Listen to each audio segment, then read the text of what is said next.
దొంగలు నిన్న బయటపడ్డారు. ఎట్లా బయటపడ్డారు? ఏమైందట అంటే అక్కడెక్కడో ఒరిస్సాలో ఏదో బ్లాక్ ఉందట, కోల్ బ్లాక్.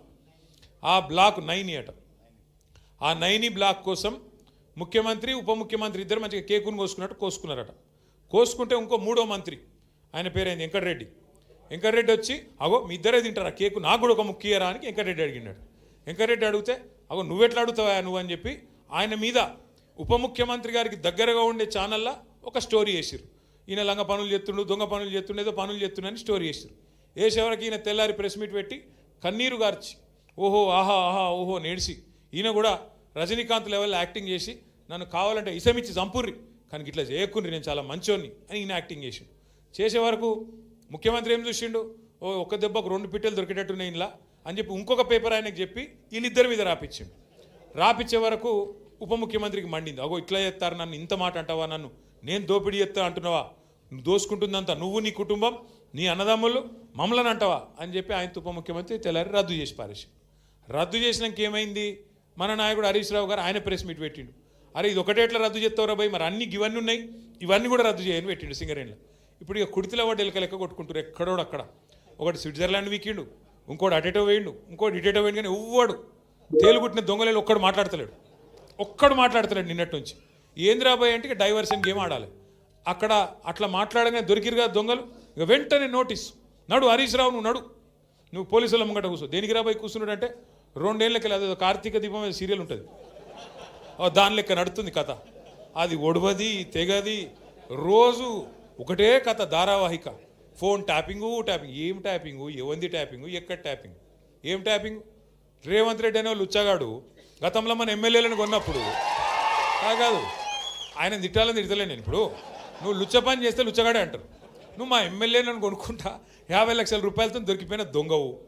మరి నీ ఫోన్ ఏమన్నా చూసిరేమో, నాకేమెరక ఎవరికేమెరక, మంత్రులకు. పోలీసు వాళ్ళ పని పోలీసు వాళ్ళు చేస్తారు, దొంగలు ఎవడు పట్టుకుంటాడే పోలీసు వాళ్ళు చేస్తే పని వాళ్ళు చేస్తారు. మధ్యలో మాకేం సంబంధం, ఎవరికి సంబంధం. లుచ్చ పని చేస్తే పట్టుకొని లోపలెత్తారా ఏరా.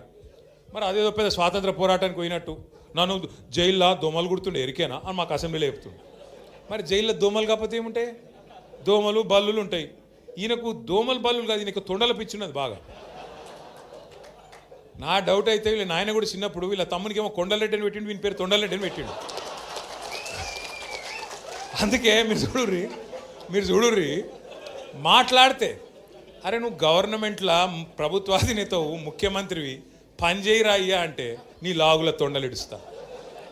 నువ్వు గట్టిగా అడిగినావు ఏమైనా నెలకు 2,500 ఏడవా నీ మహిళలకు ఇస్తా అంటివి కదా, ఆడోళ్ళకి ఇస్తా అంటివి కదా అంటే నీ గుడ్లు వీకి గోటిలాడతా. రైతులకు రుణమాఫీ చేయకపోతే ఏమయ్యా అంటే నీ మెడల పేగులు వేసుకుంటా. ఇక ఈ సిపాయి ఇప్పుడు హార్వర్డ్ పోతున్నాడు, హార్వర్డ్ పోయి ఆడేం చేస్తాడు, వాళ్ళకు కూడా నేర్పించేస్తాడో ఏం పాడు ఇవన్నీ. అమెరికా వాళ్ళని కూడా బ్రష్ పట్టించి వాళ్ళకు కూడా అడ్డమైన భాష నేర్పించి, లేకపోతే ఇంగ్లీష్లో మాట్లాడతాడేమో. In your trousers big lizards అంటాడేమో. అదే సినిమాలో చిరంజీవి చెప్తాడు, ఇన్ ఫ్రంట్ క్రోకడైల్స్ ఫెస్టివల్ అన్నట్టు. అంటే ఇప్పుడు భాష వచ్చుడు రాకపోవడం పెద్ద ముచ్చట కాదు, ఇంగ్లీష్ రావాలనేది కూడా కానూన్ ఏం లేదు. కానీ ఈయన బాధ ఏదో నాకు అర్థమవుతుంది. నువ్వు ముఖ్యమంత్రి లెక్క పని చేయన్నా, 4 మంచి పనులు చేయాలి, శభాష్ అనిపించుకోవాలి. చెన్నూరులో మేము అంబేద్కర్ భవనం కట్టినాం, ఓ మహిళా భవనం కట్టినాం, ఓ మార్కెట్ కట్టినాం. నువ్వు 4 గట్టు, మేము వద్దన్నామా? మేము ఒక స్కూల్ కట్టినాం, నువ్వు 4 గట్టు. మేము 100 కోట్లు తెచ్చినాం, నువ్వు 200 కోట్లు నేను ఆపిండా.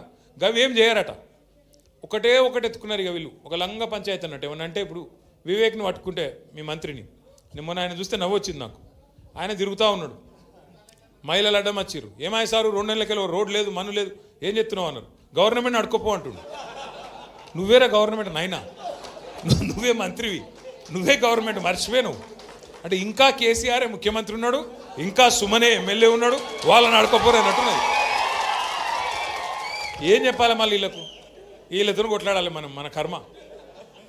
బాధ ఏంటంటే మీరు చూడరు, ముఖ్యమంత్రి గారు కూడా నిన్న మాట్లాడుతుండే ఎక్కడో మాట్లాడుకుంటా, ఇదివరకు మంత్రులు ఉన్న వాళ్ళు పొంకనాలు కొట్టిండ్రు వేదిక మీద ఉన్నారు అంటుండు. అంటే ఒక విచిత్రమైన పరిస్థితి రాష్ట్రంలో ఉన్నది. అందుకే వాళ్ళకు అబద్ధాలు కూడా చక్కగా చెప్పస్తలేదు. ముఖ్యమంత్రి గారు ఆయనకు పరిపాలన చేతనైతే లేదు, పాపం నడుపస్తలేదు. ఆయన బాధ వర్ణనాతీతంగా ఉంది. ఆయన ఎవడు గుర్తుపడతలేడు ముఖ్యమంత్రిగా.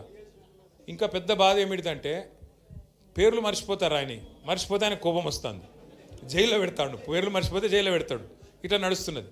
అందుకే ఇప్పుడు ఏంది కొత్తగా ఒకటే పల్లవిగా అందరు కాంగ్రెస్లో ఒకటే పల్లవి ఎత్తుకున్నారు. ఏమిటిది? కేసీఆర్ అప్లపాలు చేసిపోయిండు, అందుకే మేము ఇవ్వలేకపోతున్నాం. కేసీఆర్ అప్లపాలు చేసి మరి అదన్న చక్కగా చెప్పాను నా అబద్ధం.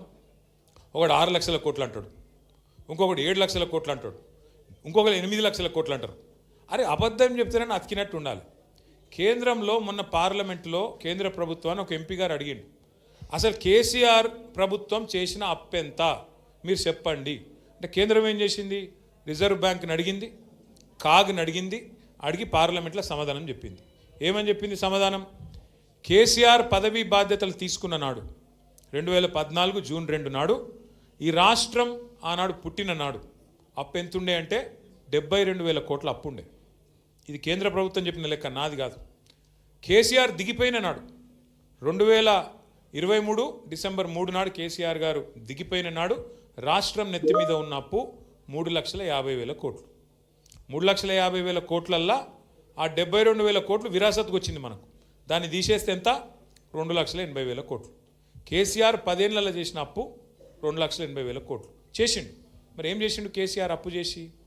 ఏం చేసిండు అంటే రైతులకు కాంగ్రెస్ వాళ్ళు 60 ఏళ్ళు కరెంట్ ఇయ్యక సావగొడితే 6 నెలల్లోనే 24 గంటల కరెంట్ ఇచ్చిండు కేసీఆర్. ఫ్రీ కరెంట్ ఇచ్చిండు. ఆ ఒక్క ఫ్రీ కరెంట్కే 10 ఏళ్లలో మనం ఖర్చు పెట్టిన మొత్తం 50,000 కోట్లు. సంవత్సరానికి 5-6 వేల కోట్ల చొప్పున మొత్తం 10 ఏళ్లలో 50,000 కోట్లు ఖర్చు పెట్టిండు కేసీఆర్ గారు. రెండవది, ఇవాళ వర్షాకాలం అంటారు సార్, నాట్లేసే కాలం, సంక్రాంతి దాటిపోయింది.